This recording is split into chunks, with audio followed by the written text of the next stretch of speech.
Hi folks, we're here with Mattie. And Mattie, why don't you tell me a little bit about why you came out to the Albion gun protest today? Well, I live here in Orleans County. I live down the road in Holly. I'm a customer of Joe's here, and I am the Western New York Regional Director for New York Revolution. I'm disgusted by what has happened here. Joe is an honest, law-abiding business owner here. He did everything in his capabilities to make sure that he was putting out a product that would be lawful for his customers.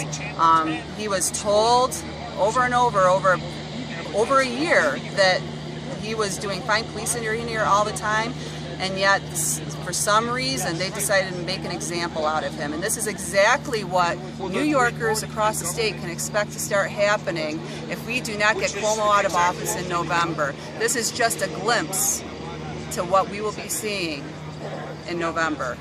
This is why everybody needs to vote.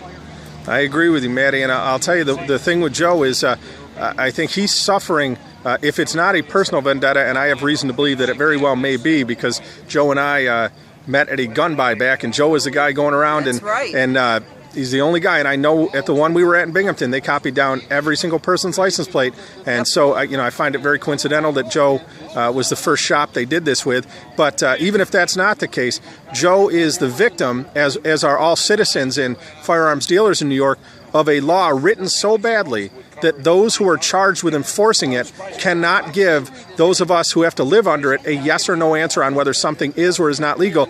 I have called the Safe Act hotline myself, and I've always gotten it should be or you're probably okay, but they cannot say yes or no. And if we had any other law that was written like that we had to live under, we would not be expected to live under it. And it makes life for us citizens impossible.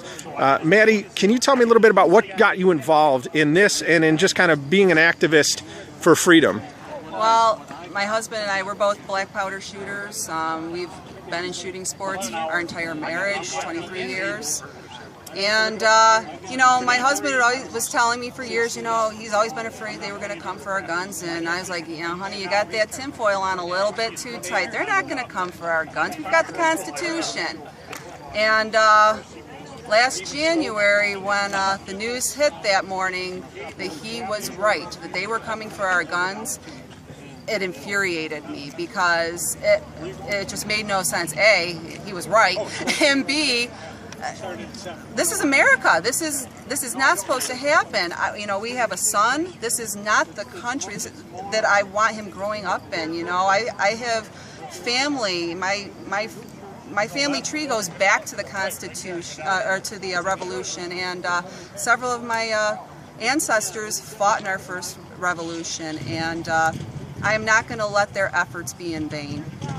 Mattie, finally, I'll ask you two quick questions. They're both going to be easy. One, what advice would you have for people who are just they're on the couch still and they're not sure how to get involved in this, how to talk to their friends, their family, their coworkers about these kinds of subjects?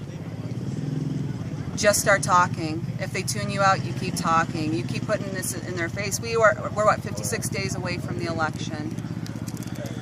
We have to just get out and talk to wherever we can, everywhere we go. You're in the grocery store.